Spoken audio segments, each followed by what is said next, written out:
ಯಾಡು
ನನ್ನೊತ್ತಿಗೆ ನಾನು ಯೋಚನೆ ಮಾಡ್ತಿರುವಂತ ಯಾಕೆ ಗೊತ್ತಿರ ನನ್ನ ದೃಷ್ಟಿ ಎಳೆ ಮನೆಯ ಹೊರಗೆ ಹೋಗ್ತಿರಂತ ಅದೇ ಪಕ್ಕನೆ ಹೊರಗೆ ಬಂದಾಗಾಯ್ತು ನನಗೆ. ತಮ್ಮ ನೋಡಿದ್ರೆ ಏನನ್ನು ಹುಡ್ತಾ ಇದ್ದೇನೆ. ಏನನ್ನು? ಅಯ್ಯೋ ದೇವ್ರೆ, ನಿಮ್ಮ ಜೀವನದಲ್ಲಿ ಇಂಥ ಒಂದು ದೃಶ್ಯವನ್ನು ಕಂಡವಳಲ್ಲ ಪ್ರಭು ನಾನು. ಹೌದಾ? ಹೌದೌದು. ಈ ದಿನವನ್ನು ನಾನು ಯಾವತ್ತೂ ಮರೆಯುವುದಕ್ಕೆ ಸಾಧ್ಯವೇ ಇಲ್ಲ. ನಾನು ಎಂತ ವಿಶೇಷವಾದಂತಹ ಇದೊಂದು ದೃಶ್ಯ ನನ್ನ ಕಣ್ಣಿಗೆ ಕಾಣುತ್ತಾ ಉಂಟು. ಯಾವ ದೃಶ್ಯ? ನೋಡಿ, ನನ್ನ ಬೆರಳ ತುದಿಯದೊಮ್ಮೆ ನೋಡಿ, ಅಲ್ಲಿ ಉಗುರು ಕಾಣ್ತಾ. ಅಯ್ಯೋ ದೇವರ, ಅದಲ್ಲ ಮತ್ತೆ ಈ ಬೆರಳ ತುದಿ ಆ ಕಡೆಗಿರುವ ದೃಶ್ಯವನ್ನು ನೋಡಿ. ದೊಡ್ಡ ಒಂದು ಕಾಡು ಕಾಣ್ತಾ ಉಂಟು. ಹೌದಲ್ಲ? ಕಾಣುತ್ತಿರುವ ದೊಡ್ಡದಂತಹ ಕಾಡು. ಆ ಕಾಡಿನ ಮಧ್ಯದಲ್ಲಿ ಅದಾದ ಮರಗಳ ಮಧ್ಯದಲ್ಲಿ ಅತ್ತ ಇತ್ತ ಚಿಗಿರೆಗಳು ಅಲ್ಲ. ನೋಡಿ ಪ್ರಭು, ನೋಡಿ ನೋಡಿ, ಒಂದು ಜಿಂಕೆ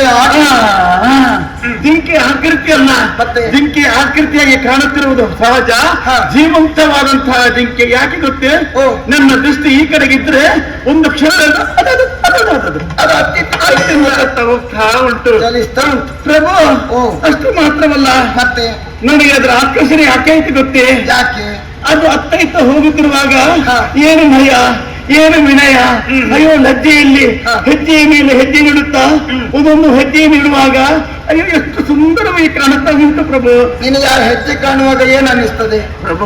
ಕುಣಿಯುವಂತ ಆಗ್ತಾ ಉಂಟು. ಕುಣಿಯುವುದು? ಹೌದು, ಅದೇ ಕುಣಿತಾ ಉಂಟು. ನೋಡಿ, ತಾಳಬದ್ಧವಾಗಿ ಪ್ರಭು.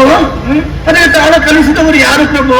ಯಾರಾಗಿರಬಹುದು ಅಂತ. ತನ್ನಂಗ ದಿನ್ನಂಗ ತಕ್ಕಿದ ನೋಡಿ ನೋಡಿ ನೋಡಿ, ತಾಳಬದ್ಧವಾಗಿ ಕುಣಿಯುತ್ತಾ ಇದೆ. ಈ ಕಾಡ ಮಧ್ಯದಲ್ಲಿ ಅದಕ್ಕೆ ಈ ಕಾಡ ಪ್ರಾಣಿಗೆ ಇಂತಹ ಒಂದು ತಾಳವನ್ನು ಕಲಿಸಿಕೊಟ್ಟವರು ಯಾರಾಗಿರಬಹುದಂತ ಗುರುಗಳು ಯಾರಿರಬಹುದಪ್ಪ? ಅದು ಏನು? ಮೈಯೆಲ್ಲ ಚಿನ್ನ, ಮೈಯೆಲ್ಲ ಚಿನ್ನದ ಹೊದಿಕೆಯನ್ನು ಹೊದಿಸಿದಂತೆ ಕಾಣುತ್ತಾ ಇದ್ದೇವೆ. ಚಿನ್ನದ ಬಣ್ಣ ಅಲ್ವೇ? ಹಾಗಾದ್ರೆ ಚಿನ್ನದ ಬಣ್ಣದಂತಹ ಈ ಜಿಂಕೆಯ ಅದರ ಬೆನ್ನಲ್ಲನ್ನು ನೋಡಂತೆ ಏನೋ ಪಂಚರೇಖೆ. ಹೌದು ಹೌದು. ಪಂಚರೇಖೆಯನ್ನು ಯಾರು ಎಳೆದದ್ದು? ಎಳೆದದ್ದು ಯಾರು? ಮತ್ತೆ ಅಯ್ಯೋ ಕಾಡಮಿಗ. ಇದು ಕಾಡಮಿಗದ ಇಲ್ಲಿ ಇಷ್ಟು ವಿಶೇಷತೆ ಇರಬೇಕಾದ್ರೆ ಏನೊಂದು ಕಾರಣನೂ ಇರಬೇಕು. ನಿನಗಾದ್ರೆ ಕಾಲು ಕಾಣ್ತದ? ಅಯ್ಯಯ್ಯೋ, ಸಣ್ಣ ಸಣ್ಣ ಉಗುರು. ಅಯ್ಯಯ್ಯೋ, ಆ ಸಣ್ಣ ಸಣ್ಣ ಉಗುರು, ಆ ಸಣ್ಣ ಸಣ್ಣ ಗೊರಸೆಯಲ್ಲಿ ಅದು ನಡೆಯುವುದು ನೋಡಿ. ಎಷ್ಟು ಸುಂದರವಾಗಿ ಸಣ್ಣ ಮಗು ಒಂದು ಹಂಬೆಕಾಲಿನಲ್ಲಿ ಹೇಗೆ ನಡೆಯುತ್ತದೋ ಅದರಂತೆ ಅದು ನಡೆಯುವಾಗ ಯಾಕೆ ನನಗೂ ಅದೇ ರೀತಿ ಕುಣಿಯಬೇಕು, ನಡೀಬೇಕು ಅಂತ ಆಗ್ತಾ ಉಂಟು. ಪ್ರಭು ಮತ್ತೆ ನೋಡಿ ಅಂತ ಅಲ್ಲಿ ನನ್ನನ್ನೇ ನೋಡ್ತಾ ನೋಡಿ, ನೋಡಿ ಅಡಕಿಸುವುದ? ಮತ್ತೆ ಯಾರನ್ನು ನೋಡಿ ಮತ್ತೆ ಆಚರಿಸಿ ನೋಡಿ. ಅಲ್ಲಿ ತಪ್ಪುಣಾದ ಹೋದರ ಎಡೆಯಲ್ಲಿ ಕುಳಿದು ನಿಂತು ನನ್ನನ್ನು ನೋಡುದು ನೋಡಿ. ಅದ ಕಣ್ಣು ನೋಡಿ ಸ್ವಾಮಿ. ಅದು ನೀನು ನೋಡಬೇಕು ಅಂತಲೇ ಆ ರೀತಿ ಕುಣಿದ ಹಾಗುಂಟೀಗ. ಈ ಕಡೆಗೆ ಬಂತು. ಹೌದು ನೋಡಿ ಪ್ರಭು, ಅದು ನಿನ್ನ ಮನಸ್ಸನ್ನು ಸೆಳೆಯುತ್ತಾ ಇದೆ ಈಗ ಅಲ್ವಾ? ಆ ಸೆಳೆತಕ್ಕೆ ನಾನು ಬೆಳಗಾಗಿದ್ದೆ, ಆಕರ್ಷಿತರಾಗಿದ್ದೆ. ನನ್ನ ಮನಸ್ಸೆಲ್ಲ ಆ ಕಡೆಗೆ ಎಳೆಯುತ್ತಾ ಉಂಟು. ಆದ್ದರಿಂದ ಪ್ರಾಣೇಶ್ವರ, ನಾನೊಂದು ನಿರ್ಧಾರ ಮಾಡಿದ್ದೇನೆ. ನಡೆಸಿಕೊಡ್ತೀರಾ ನನ್ನ ಆಸೆಯನ್ನು? ಏನು ಅಂತ? ನಡೆಸಿಕೊಡ್ತೀರಾ? ಅಯ್ಯೋ, ನಡೆಸಿಕೊಡುವುದು ಬಿಡುವುದ್ರೆ ಮತ್ತೆ ಹೇಳಬೇಕು. ಇಲ್ಲ ಅಂತ ಹೇಳಬಾರದು. ಇಲ್ಲ ಅಂತ ಇದುವರೆಗೆ ಹೇಳಿದ್ದೇನೆ. ನೀನು ಯಾಕೆ ಹೀಗೆ ಮಾತನಾಡ್ತೀಯ ಅಂತ ನನಗೆ ಹೇಳಬಾರದು. ಇಲ್ಲ, ಕೇಳುವುದೇ. ಪ್ರಭು, ಆ ಜಿಂಕೆ, ಹೌದು, ಆ ಮಿಗ ನನಗೆ ಬೇಕು. ಏನು?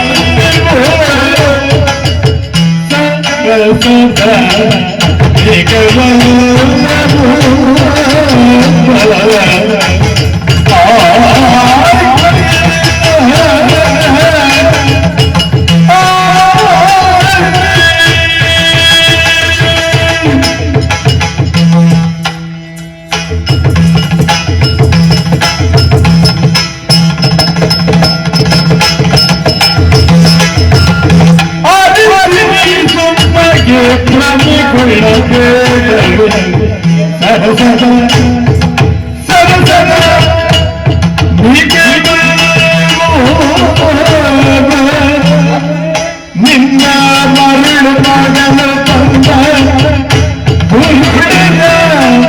ಕಪದ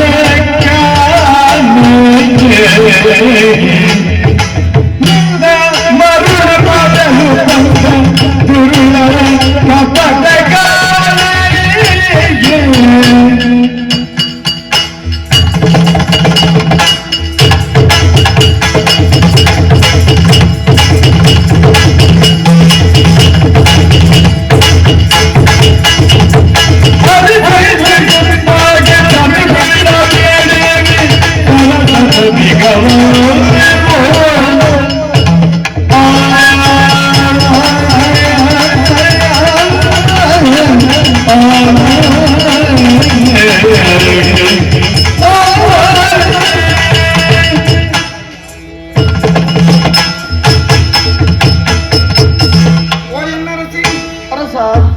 ನೀನು ಆ ಮೃಗವನ್ನು ಕಂಡಾಗ ತುಂಬಾ ಭ್ರಮೆಗೊಂಡಿದ್ದಿ ಎಂಬುದು ನನಗೆ ಮನವರಿಕೆಯಾಯಿತು. ಸರಿ, ಭ್ರಮೆಗೊಳ್ಳಬೇಡವೆ.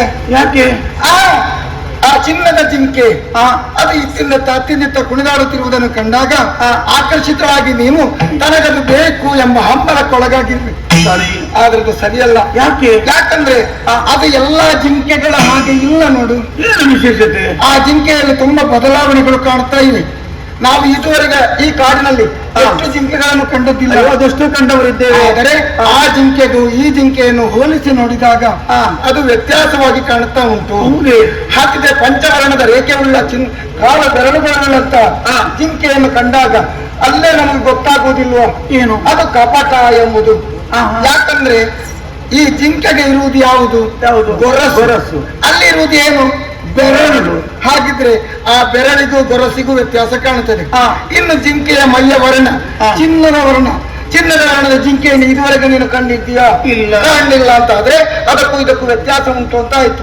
ಪಂಚವರ್ಣದ ರೇಖೆಗಳು ಅಲ್ಲಿ ಕಾಣ್ತಾ ಇವೆ ಅಂತ ಆದ್ರೆ ಅದೊಂದು ಹೊಸತನ್ನು ಕಂಡ ಹಾಗೆ ಆಯ್ತಾ ಇಲ್ವಾ? ಎಲ್ಲವೂ ವ್ಯತ್ಯಾಸ ಉಂಟು ಅಂತ ಆದ್ರೆ ಇದು ಕಾಡು. ಈ ಕಾಡಿನಲ್ಲಿ ರಾಕ್ಷಸರ ವಾಸಸ್ಥಾನ, ರಾಕ್ಷಸರ ಆವಾಸ ಸ್ಥಾನವ ಅಂತ ಈ ಕಾಡಿನಲ್ಲಿ ರಾಕ್ಷಸರು ಯಾವ ಹೊತ್ತಿಗೆ ಯಾವ ಮಾಯೆಯನ್ನು ಮಾಡ್ತಾರೆ ಹೇಳುವುದನ್ನು ಸಾಧ್ಯವೇ ಇಲ್ಲ. ಆದ್ದರಿಂದ ಇದು ರಾಕ್ಷಸರ ಮಾಯೆಗೆ ಒಳವಾದವಳು ನೀನೇ ಆಗಿದ್ದೀಯಾ ಈಗ. ಆದ್ದರಿಂದ ಆ ಕಪಟದ ಆಕೃತಿಯಲ್ಲಿರುವಂತಹ ಜಿಂಕೆಯನ್ನು ಕಂಡು ಭ್ರಮೆಗೊಳ್ಳಬೇಡ, ಅದು ಬೇಡವೇ.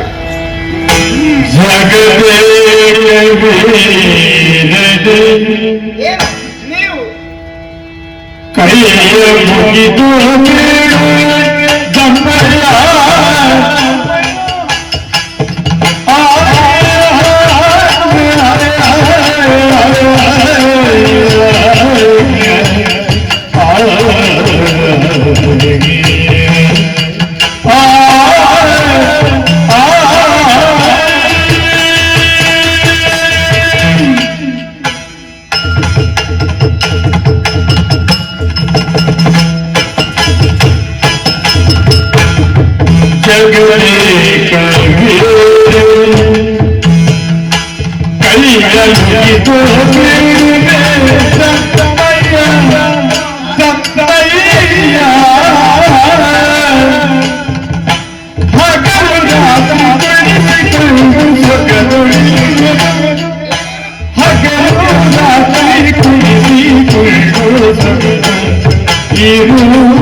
ರಮಯ್ಯ ಕೈಯ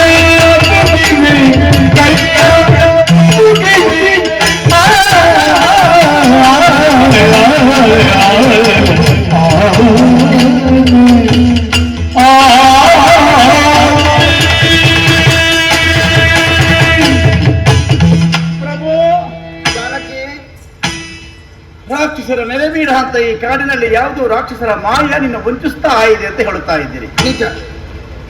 ನನ್ನನ್ನು ಹೆದರಿಸುವುದು ನೀವು ಅಲ್ಲ. ಆಹಾ, ನನಗೆ ಧೈರ್ಯ ಹೇಳ್ತಾ ಇದ್ದೀರಿ. ನಿಜವನ್ನ ಹೇಳ್ತಾ ನಡೆದದ್ದು ಏನು ನಡೀತಾ ಉಂಟು ಎಂಬ ಪ್ರಕಟವನ್ನು ನೀವು ಪ್ರಕಟಿಸ್ತಾ ಇದ್ದೀರಿ, ಸತ್ಯ.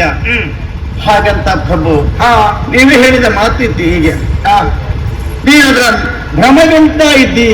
ಅದು ನಿನಗೆ ಬೇಡ, ಬೇಕು ಅಂತ ನಿನ್ಗೆ ಅನಿಸ್ತಾ ಉಂಟು, ಅದರ ಒಳಗೆ ಹೋಗಿ ಆಗಿದೆ ಅಂತ ಹೇಳ್ತಾ ಇದ್ದೀನಿ. ಹಠ ಬೇಡ ನಿನಗೆ ಅಂತ ಹೇಳಿ. ಭಾಷ ಅಲ್ಲ ಪ್ರಭು. ಮತ್ತೆ ಹೀಗೆ ಜಗದೇಕವೀರ ಅಂತ ನೀವು ಈ ಹೊತ್ತಿನಲ್ಲಿ ನೀವೇನು, ನಿಮ್ಮ ಪರಾಕ್ರಮ ಏನು ಅಂತ ಸ್ಪಷ್ಟವಾಗಿ ನನ್ನ ಈ ಹೊತ್ತಿನಲ್ಲಿ ಅರ್ಥ ಮಾಡಿಕೊಂಡವಳು. ಅದು ನಿನ್ನನ್ನು ಮದುವೆ ಆಗುವ ಹೊತ್ತಿನಲ್ಲಿ ನೀನು ಅರ್ಥ ಮಾಡಿಕೊಳ್ಳಿಲ್ವ? ಸೀತಾ ಕಲ್ಯಾಣದ ಮೂಲಕವಾಗಿ ಅಯೋಧ್ಯೆಯ ಸೊಸೆಯಾಗಿ ಹೊರಟು ಬಂದು ಶಿವಧನುಸ್ಸನ್ನು ಹೆದೆಯೇರಿಸಿ ನಿನ್ನನ್ನು ಕೈ ಹಿಡಿದವ ನಾನು ಅಲ್ವೇ? ಹೌದು. ಆ ನಂತರ ಆ ಅಯೋಧ್ಯೆಗೆ ಬಂದ ನಂತರ ಅಯೋಧ್ಯೆಯಿಂದ ನಾವು ಕಾಡಿಗೆ ಹೊರಟು ನಿಂತಾಗ ಅಲ್ಲಿಂದ ಇವತ್ತಿನ ತನಕ ನಿಮ್ಮ ಜೊತೆಯಲ್ಲಿ ಇಟ್ಟುಕೊಂಡು ನಿಮ್ಮ ಘನ ಪರಾಕ್ರಮವನ್ನು ನಾನು ಕಣ್ಣಾರೆ ಕಂಡವಳಲ್ವೇ? ಆನಂದ ಪಟ್ಟವಳು ನಾನಲ್ವೇ?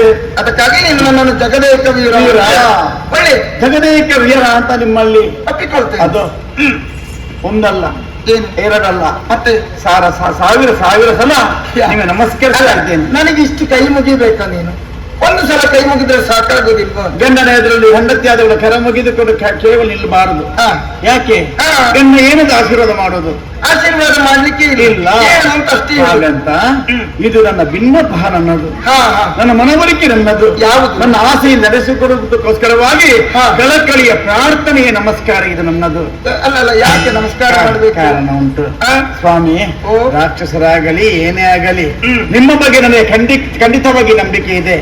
ಆದ್ದರಿಂದಾಗಿ ಜಗದೇಕ ವೀರ ಅಂತ ನೀವು ಅದು ಅತ್ತ ಇತ್ತ ಹೋಗುತ್ತಿರುವಂತಹ ನಿಗವನ್ನು ತಂದು ನನ್ನ ಕೈಗೆ ಒಪ್ಪಿಸಿದ್ರೆ ರಾತ್ರಿ ಹಗಲು ನಿಮ್ಮ ಸೇವೆಯನ್ನು ಮಾಡುವುದರೊಂದಿಗೆ ಆ ಮಿಗದ ಸೇವೆಯನ್ನು ಮಾಡಿ ಅದರ ಜೊತೆಯಲ್ಲಿ ಅದರಲ್ಲಿ ಹೌದು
ಬೇಡವಾ ನಿಮಗೆ ಅಂತ ಹೇಳುವಲ್ಲಿವರೆಗೆ ನೀನು ಬಂದು ಮುಟ್ಟಿದ್ದಿ. ನಾನು ಬೇಕಿದ್ರೆ ನನಗೆ ಅದು ಬಿಗಬೇಕು. ಅಲ್ಲ, ನೀನು ಬೇಡ ಅಂತಿದ್ರೆ ನೀನನ್ನು ಮದುವೆ ಆಗ್ತಿಲ್ಲ.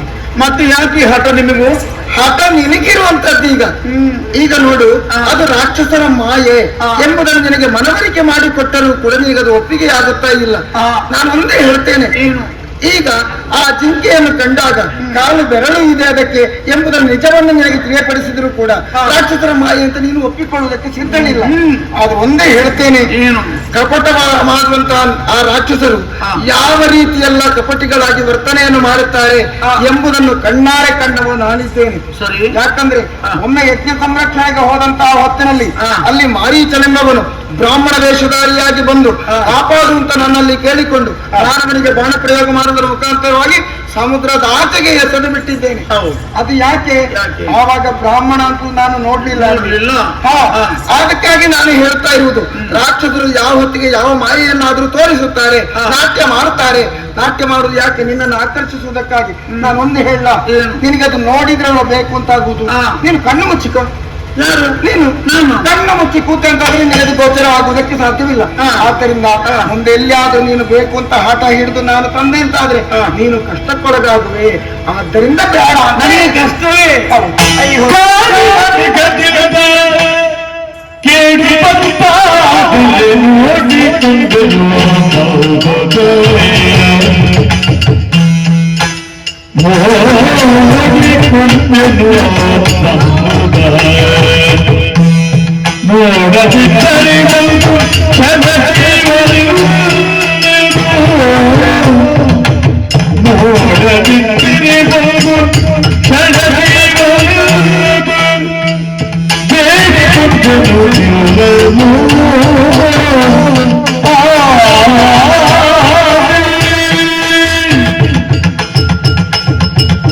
ನಾನು ಕಣ್ಣು ಮುಚ್ಚಬೇಕು. ನೀನು ಕಣ್ಣು ಮುಚ್ಚಿ ಕೂತಿಕೋ. ಈ ಹಿಂದೆ ಆಡಿದ್ದೀರಿ ನೀವು. ನನಗೆ ಅದು ಕಾಣುವುದೇ ಇಲ್ಲ. ಅವಾಗ ಕಣ್ಣ ಮುಚ್ಚಿದರೊಳಗೆ ರಾಕ್ಷಸರು ಕೊಲ್ತಿರಂತ ಭರವಸೆ ಕೊಟ್ಟವ್ರ ಹಿಂದೆ ಅದು ಪಂಚವಟಿಯಲ್ಲಿದ್ದ ಸಂಪೂರ್ಣ ವಿಚಾರದಲ್ಲಿ. ಹೌದು. ಹೌದು ತಾನೆ?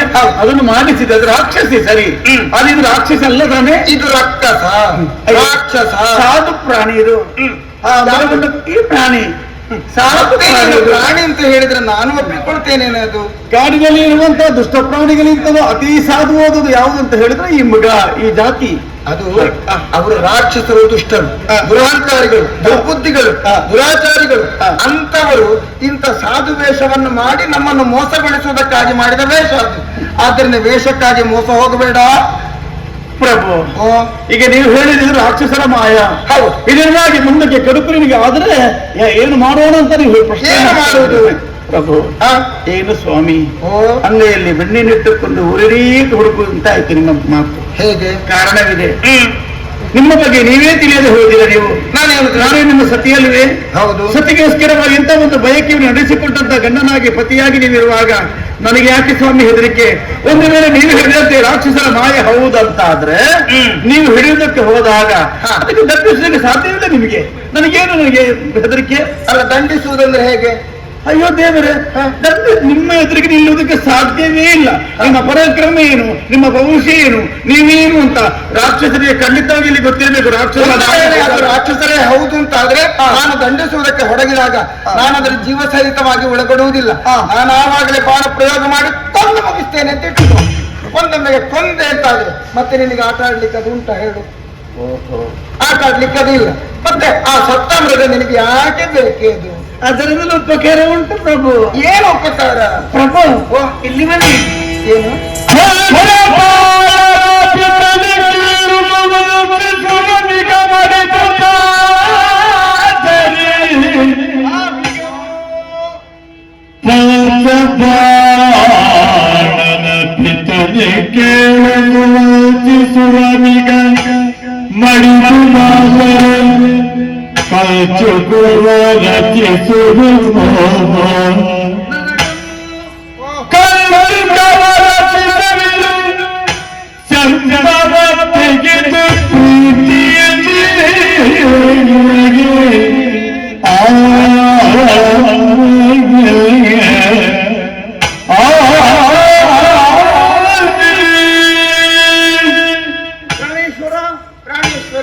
ಒಂದು ವೇಳೆ ರಾಕ್ಷಸರ ಮಾಯ ಹೌದಾದ್ರೆ ನಿಮ್ಮ ಬಾಣಕ್ಕೆ ಯಾವತ್ತೂ ಹುಸಿ ಇಲ್ಲ, ಆಹುತಿ ಆಗ್ತದೆ ಅಲ್ವೇ ಪ್ರಭು?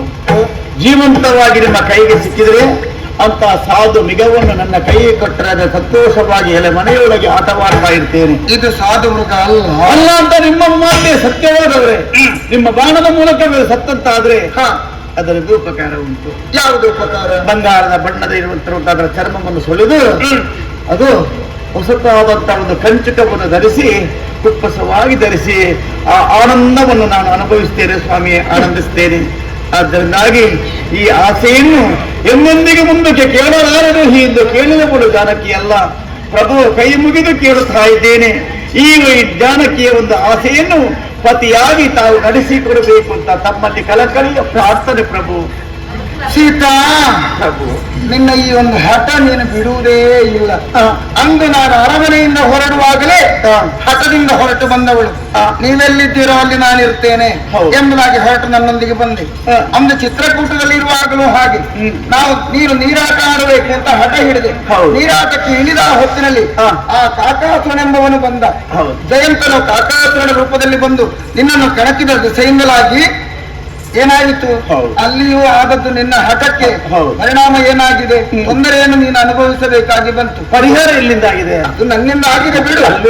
ಆದರೆ ಈಗಲೂ ನಾನು ಹೇಳ್ತಾ ಇರುವುದು ಬೇಡ ಬೇಡ ಬೇಡ, ಬೇಕು ಬೇಕು, ಇಲ್ಲ ಇದ್ರೆ ನಾನು ಮಾತಾಡುದಿಲ್ಲ. ಮನೆಯೊಳಗೆ ತಡಿ. ನಿನ್ನ ಹಠ ಎಲ್ಲಿಯವರೆಗೆ ಉಂಟು ಅಂತ ನನಗೆ ಗೊತ್ತಾಯಿತು. ಆದ್ರೆ ನನಗೆ ನಿನ್ನ ಹಠ ನಿನ್ನನ್ನು ಎಲ್ಲಿಯವರೆಗೆ ಒಯ್ಯುತ್ತದೆ ಅಂತ ನಾನು ಯೋಚನೆ ಮಾಡುತ್ತಾ ಇರುವುದು. ಖಂಡಿತ ನೀನು ನನ್ನ ಬೇಡ, ನಿನ್ನಲ್ಲಿ ಹೇಳಿ ಬೇಸರ ಪಡಿಸುವುದು ಯಾಕೆ? ನಿನಗಂತೂ ನಾನು ಆ ಜಿಂಕೆಯನ್ನು ತಂದು ಕೊಡಬೇಕು. ಅಲ್ಲ ಅಂತಾದ್ರೆ ಕೊಂದಾದ್ರೂ ಅದರ ಜಿಂಕೆಯ ಚರ್ಮವನ್ನಾದ್ರೂ ಸುಲಿದು ತಂದು ಕೊಡಬೇಕು.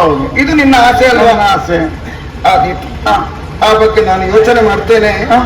ತಡಿ, ಏನು ಮಾಡ್ಲಿ? ಇದನ್ನು ರಕ್ಷಿಸಬೇಕಲ್ಲ ಅಮ್ಮ.